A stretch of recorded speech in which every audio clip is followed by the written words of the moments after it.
olacaq Atabəylər dövləti. Dövlətin iki yana adı var. Eldənizlər dövləti də deyirlər bu dövlətə. Atabəylər dövləti də deyirlər. Çox maraqlı dərsdir, rahat dərsdir. Dərsi öyrənirsiniz. Birinci növbədə onu yadda saxlayırsınız ki, testlərin əksəriyyətində bu eldənizlər adından qeyd olunur. Dövlətin Şəmsəddin Eldənizi yaradacaq.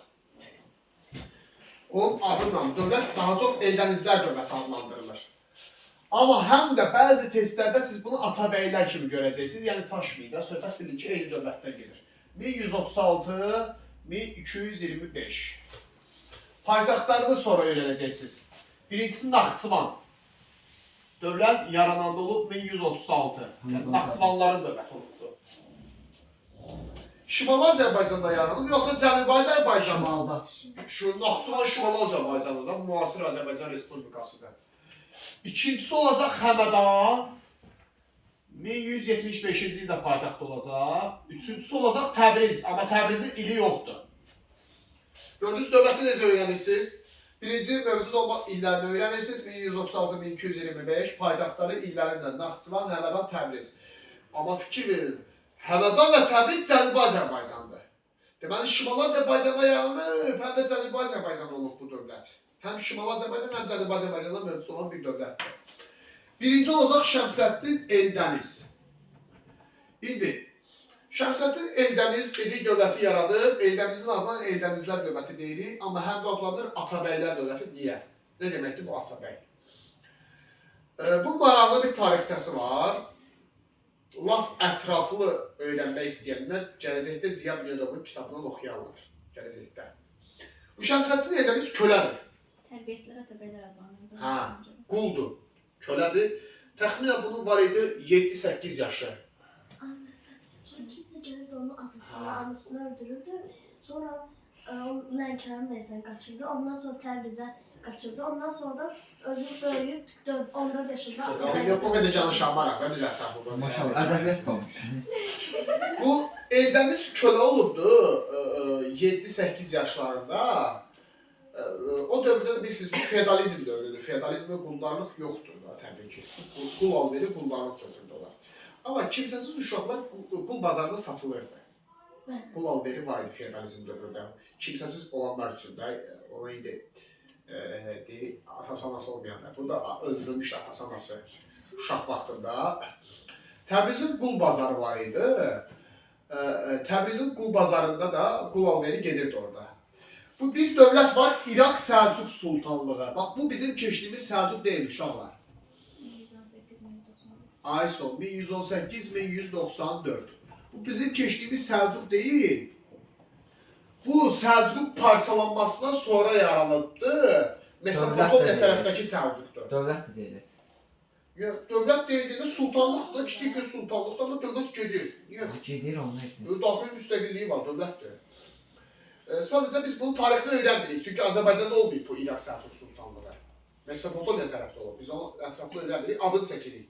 Bu İraq Səlcuq Sultanı gedir özünə qul almağa, bazardan qul almağa, qul al verir.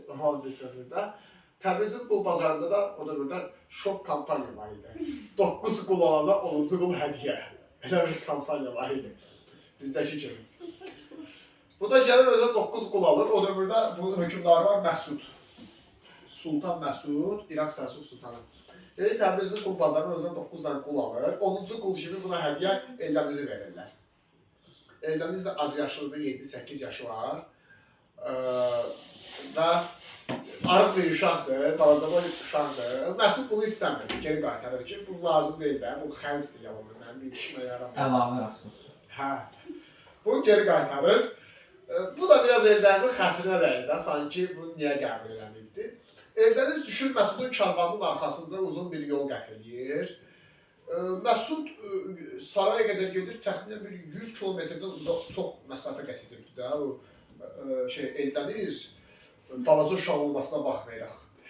Məsud saraya çatanda arxasını çevirir ki, karvanın arxasınca uşaq gəlir. Baxır ki, bunu almaq istəmədiyi uşaqdır. O bazardakı uşaqdır, kölədir. Bu biraz Məsudun xoşuna gəlir ki, bu sədaqətlidir. Bir işimə yaramayacaq, amma sədaqətlidir. Göstəriş verir ki, bunu götürün, saxlayın. Götürür, saxlayır, adamlar da götürür bunu bağbanın yanına qoyurlar. Bağbanın yanında köməkçi kimi işləyir. Məsudun bağbanın yanında. Amma vaxt keçir, 1130-cu illərə doğru gəlir tarix və vəziyyət dəyişir. Eldəniz böyüyür, təxminən 16-17 yaşına çatır, yaşına təhsil alır. Təhsil dediyimiz nədir? Yəni qılınc döyüşdürmək. O dövrdə təhsil o sayılırdı, döyüşmək. Və Eldəniz Məsudun ən yaxın etibar elədiyi adama çevrilir. O qədər yəni sarayda vəzifəsi artır da, yəni Eldənizin zamanla, kimsəsiz bir uşaq idi, halbuki zamanında bunu götürmək istəmirdi Məsud. Eldənizə çox etibar edir, ən yaxın adamlardan biri edir Eldənizi. Məsud o qədər çox etibar edir, doğrudan da Eldəniz çox sevirdi Məsudu. Çünki o böyütmüşdü, uşaqlıqdan onun sarayında böyümüşdü. Hətta Məsudun bir oğlu var, Arslandır adı. Sonradan otaqda çıxacaq, amma indi uşaqdır hələ. Məsud da Eldənizə o qədər çox etibar edir ki, Eldəniz artıq zaman oğlanında 17 yaşı var. Oğul Eldənizə tapşırır ki, Arslanı himayəvə götür. Oğulluğa götür. Yəni mən döyüşlərdə oluram, səfərlərdə oluram. Çox ona vaxt ayıra bilmirəm və ola bilər ki, heç geri qayıtmayım döyüşdən. Onu sən böyüt, özün kimi böyüt. Necə sən sıfırdan böyümüsən, əziyyətlə gəlmişəm bu yerlərə, çətinliklər içərisində. İstəyirəm ki, oğlunu da özün kimi böyüdəsən. Eldəniz də buna razı olur. Yəni Eldəniz nəyi olur onun? Atabəyi olur. Atabəy nədir? Himayəçi. Tərbiyəçi, atalıq deyək də, biraz da daha çox ondan yaxın olur o qədər. Eldəniz himayəsində böyüdür, aslan. Atabəyi olur Eldəniz onun. Atabəy anlayışı buradan gəlir. Hətta Məsud Eldənizi bu xidmətlərinə görə mükafatlandırır, Bərdəni ona iqta kimi verir. Təxminən 1134-də. Hətta əsas mərkəzi Bərdə şəhəri idi. İqamətgahı idi Bərdə. Aran deyəndə o Azərbaycan şimal-qərb torpaqlarının hamısını nəzərdə tuturdu onsuz. İqta bilirsiniz də nədir? Şərti torpaq, yəni xidmətə görə verilən torpaq. Oradakı Eldəniz də ki, o sarayda xidmət edildi, oğlunu, Atabəyi oldu. Onun hədiyyə kimi verir ki, iqta kimi verir. Eldənizə iqta kimi verir Aran bölgəsinin mərkəzində Bərdə şəhəridir. Eldəniz burada özünə əmir titulu götürür uşaqlar. Əmir titulu nə demək idi? Əmir sözü ərəblər dövründə var. Canişinə deyirlər də əmir. Əmir deyirlər canişinə. Deməli, Şəmsəddin Eldəniz canişinliyi qəbul edir də. O Aranın canişini olur. Bərdənin yəni canişini olur. Amma hökümdar deyil ha hələ. Dövləti yaratmayıb. Hələ canişindir, əmirdir. Vaxt gəlir ötür, Məsud dünyasını dəyişir. Döyüşlərin birində ehtimal elədiyi kimi olur. Eldəniz də deyir ki, bəs mən Məsudu tanımışam, Məsudu qəbul eləmişəm. Əgər Məsud ölübsə, mən heç kimə tabi olmaram. Heç bir İran Səlcuq Sultana tabi olmaram. Gedir Azərbaycan şimal-qərb bölgəsində, Aran zonasında öz tərəfdarlarını toplayır başına, orada özünə bir dövlət yaradır. Naxçıvana gedir, orada Eldənizə dövlətini yaradır öz adına. Ayrılır da onlardan, başa düşdünüz? Deməli, birinci əmir titulu daşıyıbdır. Düzü, bunun dəqiq ili yoxdur, əmir titulu almasının, o Bərdənin iqamətgah seçməsinin. Amma belə yadda saxlayanda yadda qalmadığım üçün sizin üçün il düzəltmişəm. 1134, elə yadda saxlayasınız, dövlətin yaranmasının 2 il qabaq. Əmir titulu daşıyıb, 1136-cı ildə isə Naxçıvanda öz dövlətini yaradır, 1136-cı ildə Eldənizlər dövlətini yaradır. İlk hökümdarı olur Eldənizlər dövlətinin. Başa düşdünüz? Deməli, Şimal Azərbaycanda yaratdı Şəmsəddin Eldəniz dövləti. Hakimiyyət ili 1136-1175-ci illərdə hakimiyyət olacaq 41 il. Cavan yaşda gəlmişlər bu hakimiyyətə. 18 ya 19 yaşı var dövləti yaradanda. 1175-ci ilə qədər hakimiyyətdə qalıb Şəmsəddin Eldəniz. Deməli, dövləti niyə Atabəylər dövlətlə adlandırırıq? Hökümdarlar Atabəy titulu daşıyırlar. Ona görə. Deməli, Eldəniz birinci əmir titulu daşıyıb. Bax, xronoloji ardıcılıqda diqqətli olun. Birinci əmir olubdur bu, canişin olub. Dövləti yaratmamışdan qabaq. Sonra Atabəy olub. 1136-cı ildə. Dövlətin hökümdarı kimi. Bir də 1160-cı ildə Böyük Atabəy titulunu qəbul edib. Böyük Atabəy. Yəni, mahiyyət eyni şeydir, prosto qabağında böyük sözü var. O, Big Brother kimi, böyük qardaşıdır, yəni. Hayır, istəyirəm, yaşlanmış da artıq dünyasını dəyişəcəyini bilirdi. İstəyir ki, öz özündən sonra bir iz buraxsın. Böyük Atabəy titulu qəbul edilir 1160-cı ildə. Eldənizin dövründə bir çox tədbirlər var. Eldənizlər imperiya olub, uşaqlar, yəni dövlət kimi yarasında böyük imperiya çevriliblər. Şəmsəddin Eldənizin dövründə Gürcülərlə müharibə var. Gürcülərlə mübarizə var. Orada görəcəksiniz, 1139-cu ildə Gəncə zəlzələsi olur. Gəncə zəlzələsi. Deməli, 1139-cu ildə Gəncə zəlzələsi olur, Gəncə şəhəri dağılır. Həmin o zəlzələ vaxtı Gürcülər hücum edirlər. Gəncə qala qapılarını qarət edirlər. Birinci demək edirəm. Hə, Gürcü sarı birincidir. Biraz Gürcülərdə də qəribəlikdir. Qapını nə edirsən? Yəni dəyəri var imiş o dövrdə, bahalı qapı imiş. Bir tay qalanım beləyim. Bir tay qalı olardı. Yadınıza gəlin, Gəncənin qala qapıları nə vaxt tikilmişdi? 1060 usta. Hə, Şəbbadilər dövründə. İbrahim Osmanoğlu tikir. Ay sağ olun. Həmin o Gəncənin qala qapıları kimi aydı, 100 il sürmüşdü, təzə qalmışdı, 50 il üstü.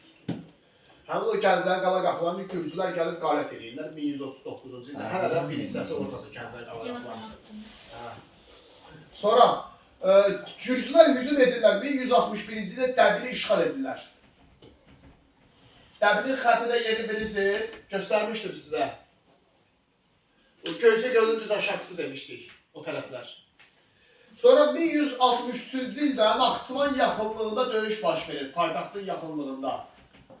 Naxçıvan döyüşündə Gürcülər məğlub edilir Eldəniz tərəfindən. Eldəniz 1163-cü ilin sonu, 64-cü ilin əvvəlləri Dəbili yenidən geri qaytarır. Gürcüləri məğlub edir, geri qaytarır da Dəbili. Yəni, Azərbaycan qərb torpaqlarının təhlükəsizliyi təmin edir deyə bilərik Eldəniz. Çünki Dəbil şəhəri qərbdədir Azərbaycanda. Sonra sizə mədəniyyəti də verəcəm uşaqlar evə. 11-12-ci əsr Azərbaycan mədəniyyəti olacaq. Onu da birazdan izah edəcəm. Şəmsəddin Eldənizin dövründə Vahid Azərbaycan var. Təxminən 1160-cı illər. Dəqiq ili yoxdur bunda. Salsınla Saladin oxşar zaten. Bəli. Azərbaycan vahid dövlət. Azərbaycanı vahid dövlət şəklində birləşdirib Eldənizlər. Ona demək olar mı ki, Şəmsəddin Eldəniz Şirvanşahları tabe eləmişdi? Eləmişdi, bəli. Azərbaycan vahid. Çünki sən Azərbaycanı birləşdirmirsənsə, Şirvanşahı da tabe eləmirsən də. Şirvanşah Azərbaycandadır. Həmin vaxtı 1-ci Axistan idi Şirvanşah hökmdarı. Axistanı tabe eləmişdi özünə.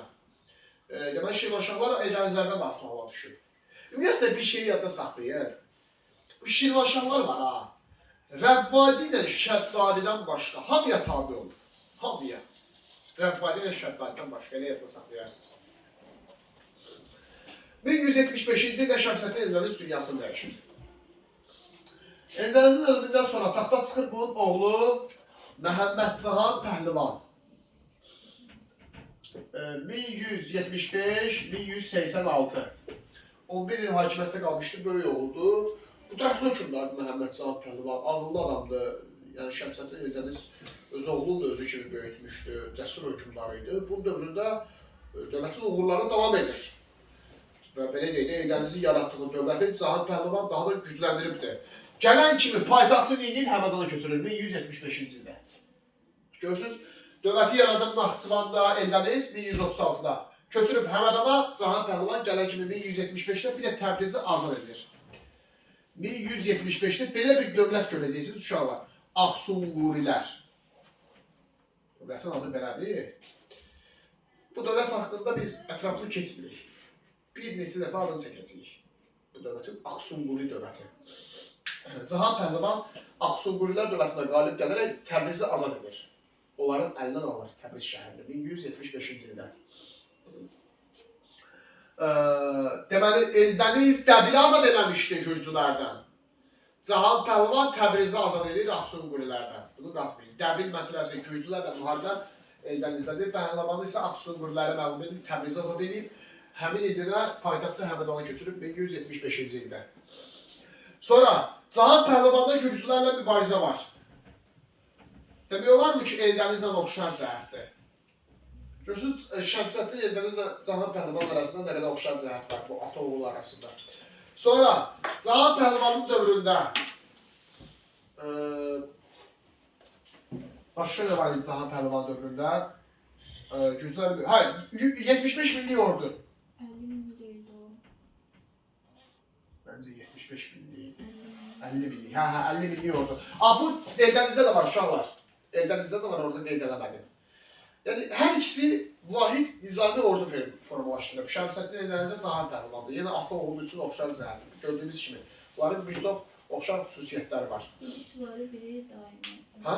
Biri süvari, biri daimi. Eldəniz süvari qoşun yaradır. Süvari odur ki, yəni atlı qoşun yaradır da. Bunda isə əslində mahiyyətcə bir şeydir. Bir dənə prosta piyada qoşunlar var, biraz fərq odur. Burada piyada qoşunlar var da, atlılar var. İndi, Cahan Pəhlivan gördüyünüz kimi qüdrətli hökmdarı bu Eldənizin yaratdığı dövləti gücləndirib. Amma Cahan Pəhlivanda bir mənfi cəhət nə idi? Biraz ailə məsələsi çox qarışıq idi. Burada 3 sənə həyat yoldaşı var idi, Cahan Pəhlivanı. Və bu 3 sənə sonuncu həyat yoldaşı Qətibə İnanc var idi. O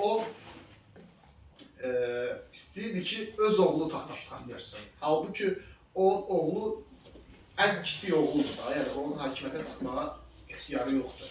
Məndən çıxa bilərəm. Hə, çıx.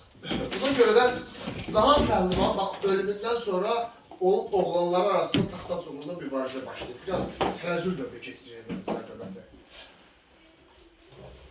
1186-da Cahan Pəhlivan ölür, taxta çıxır Qızıl Arslan. 1186-1191 onun oğludur. Sultan titulu almamışdı. Hə, odur, həmin odur. Qızıl Arslan, belə deyək də, Şəmsəddin Eldəniz qədər, Cahan Pəhlivan qədər hərbi qüdrəti yüksək olan bir hökmdar deyil. Sağ olun. Sağ ol. Qızıl Arslan Şəmsəddin Eldəniz qədər, Cahan Pəhlivan qədər hərbi gücü yüksək olan hökmdar deyil. Yəni, o atalarının dövründəki uğurunu təkrar edə bilməyib, amma ən azından Qızıl Arslanı ondan dəyərləndirmək olar ki, Qızıl Arslan dövründə doğrudan da müəyyən qədər o daxili çəkişmələrə son qoymağa çalışırdı Qızıl Arslan. İstəyir ki, o bütövlüyü qorusun, saxlasın, çalışırdı müəyyən qədər, əziyyət çəkirdi. Məsələn, bunun dövründə 1190-cı ildə birinci Həmədan döyüşü olacaq. Bu Həmədan döyüşündə İraq Səlcuq Sultanlığının, Şirvanşahların, bir də yazıb əmirlərin. Əmirlər kimdir? Mərkəzi hakimiyyətə tabi olmayan canişinlər. Əmirlər dedik, canişinə dedik biz. Onların qoşunlarını məğlub edib mərkəzi hakimiyyəti möhkəmləndirmişdi Qızıl Arslan 1190-cı ildə. Bir də 1191-də Sultan titulunu qəbul edib.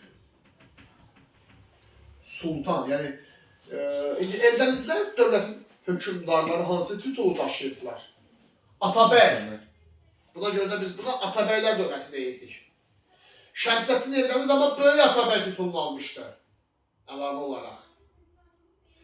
Qızıl Arslan isə Sultan titulunu alır. Gördünüz, 4 dənə titullar oldu bunların. Birinci əmir titulu oldu, dövlət yaranmamışdan qabaq. Dövlət yarananda Atabəy titulu oldu. 1160-da Eldənizin dövründə böyük Atabəy titulu oldu. 1191-ci ildə isə Sultan titulu oldu. Şeyin dövründə, Qızıl Arslan hakimiyyəti illərində. Başa düşdünüz? Qızıl Arslan öləndən sonra, həmin yerdə sui-qəsd öldürülür. Sultan titulu alandan sonra. 1191-də. Qızıl Arslan ölümündən sonra gəlir ortancıl qardaşı Əbu Bəkir. 1191-1210. Bu da Cahir Pəhlivan digər oğludur. Əbu Bəkir. Daxili çəkişmələr artır Əbu Bəkirin dövründə. Yenə mümkün olduqca Əbu Bəkir o dövlətin uğurlarını qoruyub saxlamağa çalışırdı. Müəyyən uğurlar var Əbu Bəkirin dövründə. Xüsusən də 2-ci Həmədan döyüşünü görəcəksiniz. 1197. Deməli, orada uşaqlar 1193-cü ildə Xarəzmşahlar dövləti var. O dövlətin adı çəkilib bir neçə dəfə. Həmədanı işğal eləmişdilər. Əbu Bəkir gedir onları məğlub edir, Həmədanı geri qaytarır Xarəzmşahlardan. Deməli, 2 dənə Həmədan döyüşü oldu Eldənizlərdə. Birinci Həmədan döyüşü Qızıl Arslan dövründədir. İkinci Həmədan döyüşü Əbu Bəkirin dövründədir. Qızıl Arslandakı Həmədan 1191-ci ildə, 1190-cı ildə, Əbu Bəkirdəki Həmədan 1197-ci ildə. Görürsünüz, 2 dənə Həmədan oldu. İkisində də qalib gəliblər. Amma birinci Həmədanda Qızıl Arslan qalib gəlib, ikinci Həmədanda Əbu Bəkir qalib gəlib. Bu formada qatmayın. 2 dənə Həmədan döyüş olur Atabəylər tarixində. Başqa hansı dərsdə idi? 2 dənə Həmədan döyüşü var idi. Xürrəmlərdə. İlləri nə vaxt idi? 829, 833. 830-833. Yanınıza gəlirsə, Babəkin dövründə də 2 dənə Həmədan döyüşü var idi. Xürrəmlər hərəkatında. Eldənizlərdə də 2 dənə Həmədan döyüşü var. Onun testlərini necə fərqləndirəcəksiniz?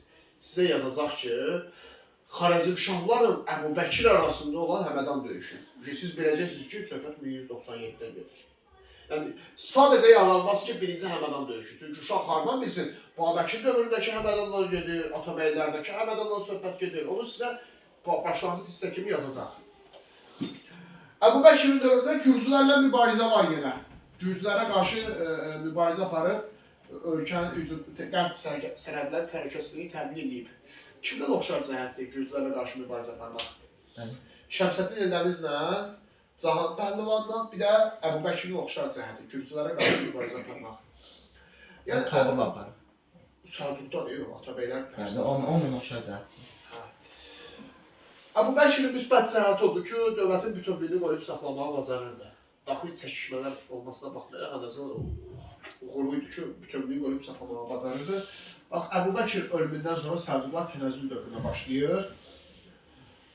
Cahan Pəhlivan o ən axırıncı həyat yoldaşından olan oğlu var, axırıncı övladı, Özbək o taxta çıxır. 1210-1225. Bu 5-ci hökmdar olur da Atabəylərdə.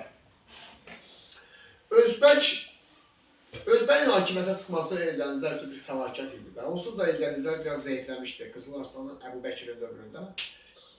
Özbəy, siz evin ən axırıncı övladı idi, ərköyün idi. Ümumiyyətlə, bunun siyasətlə əlaqəsi yox idi. Siyasətə nifrət edirdi. Sülalədə intikaz qalmamışdı. Bütün gün yeyib-içmək məclisində idi. Sarayda yeyib-içmək idi. Şərabla, nə bilim, adamları falan yığırdı başına, yeyib-içmək məclisində idi. Belə bir məsuliyyətsiz adam idi. Taxta çıxmışdı. Bu Qətibə İnanc var idi, onun axırıncı həyat yoldaşı. Ona olan oğluydu. Gətirdilər, bunu taxta çıxartdılar, bütün qardaşlar öldü deyə. Özbəyin dövründə də Atabəylərin başına hər şey gəlir. Gürcülərin bura hücumu baş verir Özbəyin dövründə. Xarəzmşahların hücumu baş verir. Monqolların hücumu baş verir. Hətta Monqollar gələcək, tutacaq şəhərləri, dağılacaq, ələ gətirəcək. Özbəy sarayda gizlənmişdi həmin vaxt. Yəni, o sərkərdələr qurtarır şəhər. Sərkərdələri qurtarır şəhəri.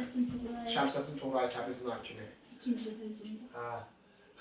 İndi deməli Xarəzmşahlar süquta uğradacaq. Özbəyin 1225-ci ildə Xarəzmşahlar sarayda tapıb öldürürlər, sülaləyə tamamilə son qoyulur. Bununla da Eldənizlər dövləti varlığına son qoyulur. O boyda Eldənizlər dövləti süquta uğradı. Eldənizlər böyük bir imperiya olub uşaqlar. Yəni təkcə Azərbaycan ərazisini yox, bütün Şərqi Gürcüstan, bütün Azərbaycan ərazisi, bütün İran, eyni zamanda Mərkəzi Asiyanın bir hissəsi, İraqa qədər olan ərazilər, hətta İraq Səlcuq Sultanlığı da bunlardan asılı halda idi. 1190-cı illərə qədər amma, Eldənizin dövründə yəni. Bunlardan asılı yəni böyük bir imperiya çevrilmişdi. Bu imperiya çökür, yerində kiçik xırda sultanlıqlar yaranacaq Atabəylərin dağılmasından sonra. Saat neçədir? 10 dəqiqə qalır. 10 dəqiqə. 10 dəqiqə. Hə, indi uşaqlar, bundan əlavə evə mədəniyyətini də götürürsünüz bunu. Mədəniyyət nədir? Memarlıq abidələri. 11-12-ci əsr Atabəylər dövlətinin memarlıq abidələri olacaq. Bu dövrün hansı memarlıq abidələri var? Çətin deyil, çox rahat yadda saxlayacaqsınız. Niyə? Baxırıq bu dövrün memarlıq abidələrinə. Möminə Xatun türbəsi. Şəmsəddin eldən saldadır. 12-ci əsrə aiddir. 12-ci əsr neçənci illərdir? 1100-1200 arası. 1200-ci ilə qədər. 12-ci əsrdir də. Yusif İbn Küseyir türbəsi. Küseyir türbəsi. İndidən bir şey deyim uşaqlar. Türbələr Naxçıvandadır. Belə yadda saxlayacaqsınız. Türbələr Naxçıvan bilirsiniz də paytaxtlı idi Eldənizlərini dedik. Türbələr Naxçıvanda olacaq. Sonra Darülmülk olacaq. Darülmülk Eldənizlər sarayına deyilirdi. Eldənizlər dövlətinin sarayı Darülmülk adlanırdı. Deməli bu da Eldənizlərin memarlıq abidəsidir. Bunların hamısı Naxçıvandadır. Naxçıvan. 12-ci əsrə aiddir. Eldənizlər axı 12-ci əsrdə olub. Bu Məmdə xatın Şəmsəddin Eldənizin həyat yoldaşıdır. Oradan yadda saxlayacaqsınız. Həm onun məsləhətçisidir, həm də onun məsləhətçisidir, bir də Həyat yoldaşıydı həm də. həm də həyat yoldaşıdır. Bir də o xalqı başa çıxırdı da. Məmnun xatun. Hə. Və bir də onun türbəsini əvvəlki memar tikdi. Yox, memar Əcəmi. Memar Əcəmi tikdi. İndi bu Şəmsəddin Eldəniz doğrudan da uşaqlar Azərbaycan tarixində var. Deyirsiniz ki, qədim dövrdə, orta əsrlər dövründə nümunə gətirəcəyimiz şəxslərlə tutaq ki. Mən Şəmsəddin Eldənizi nümunəyə gətirərdim həmişə.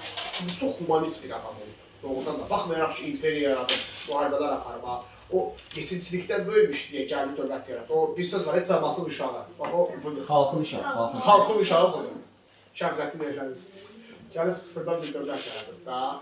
Doğrudan da əziyyət çəkə-çəkə. Bax o həyat yoldaşı, bir dənə həyat yoldaşı olub. O da Məmdə xatun. Yəni o qədər çox romantik bir adam idi və öz həyat yoldaşının adına bir türbə saldırmışdı Naxçıvanda. O qədər çox sevirdi öz həyat yoldaşını Məmdə xatunu. Yusif ibn Küseyir. Yusif ibn Küseyir Məmdə xatun atası olacaq. Yəni bunun qay atası olacaq Eldənizin. Necə romantik bir adamdır, qay atasını necə çox sevirsin. Qay atasının adına bir türbə saldırır. Deməli, bunlar hamısı harada olar? Naxçıvanda olar. Axı bu Eldəniz Naxçıvanda olubdur. Eldənizin dövründə dediyi paytaxt Naxçıvan şəhəridir. Oradan yadda saxlayacaqsınız ki, bunlar hamısı Eldənizlər dövrünə aiddir, 12-ci əsrə aiddir. Və Naxçıvanda olan abidələrdir. Həm də ki, dediyi türbələr də Naxçıvandadır, oradan da belə yadımızda qalacaq. Darübülük Eldənizlər sarayıdır. Bu da yenə şeydir, Eldənizlər sarayı harada olar? Paytaxtda olar da, həmişə saray. Bu da Naxçıvandadır, o da 12-ci əsrə aiddir. Bunların hamısını tikdirib Əcəmi Əbu Bəkir oğlu deyirik. Memar Yəni Əcəmi. Memar Əcəmi, hə. Bunlar hamısı Memar Əcəmi tikdirib Eldənizlər dövründə memar idi. Bir də şey qaldı, qoşa minarədə var, o deməyi yadımdan çıxdı. O şəklinə baxın, baxınız rahat yadınızda qalacaq. İki dənə minarədə qabaq-qabağa dayanıblar da, bir dini abidə idi. Qoşa minarə, bu da Naxçıvandadır, bu da 12-ci əsrdədir. Bu Eldənizlər dövrünün memarlıq abidələridir, amma bu dövrdə təkcə Eldənizlər dövrünə aid yox, Şirvanşahlar dövrünə də aid memarlıq abidələri var. Şirvanşahların paytaxtlarıdır uşaqlar. Bu da burada. Şamaxı. Şamaxıdan önce Bakı olubdur. Dedik Bakıda Şirvanşahların 1992-də, paytaxtı olubdur. Deməli bu dövrdə Şirvanşahların həm Şamaxı dövründə, həm Bakı dövrünə aid memarlıq abidələri də var. Çünki biz 12-ci əsr memarlığını öyrənirik, təkcə Atabəylərin yox, həm də Şirvanşahların memarlıq abidələrini öyrənirik. Məsələn, Şamaxı qalası. Şamaxı qalası bilirsiniz ki, Şamaxıda kim olub? Şirvanşahlar olub. Deməli bu Şirvanşahlar tikdir. Görmüşəm. Buğurt qalası, bu da o tərəfdədir. Bu da görmüsən. Yanı deyərəm. Bir də bu da 12-ci əsrə aiddir. Sonra Qız qalası, bu da görmüsən. Ha, o görmüyorum bunu. 12-ci əsrdə. Bu da Şirvanşahlar dövrü memarlıq abidəsində, ha, Bakıda. Axı Bakı həm də Şirvanşahların paytaxtı olubdur. 12-ci əsrdə dedik, 1192-ci ildən sonra. Bu Atabəylər dövrü memarlıq abidəsi kimi götürmürsünüz. Şirvanşahların memarlıq abidəsi kimi qəbul edirsiniz. Çünki Şirvanşahların nəzarətində olan hissələrdə tikilir bu memarlıq abidələri. O memarlıq abidələrində öyrənirsiniz dərslə birlikdə. Testlərdə düzdür, memarlıq abidələri test olmayacaq. Siyasi hadisələrə aid testlər olacaq. Amma mədəniyyətin testlərini biz yazacağıq. İkinci sətopulda olacaq.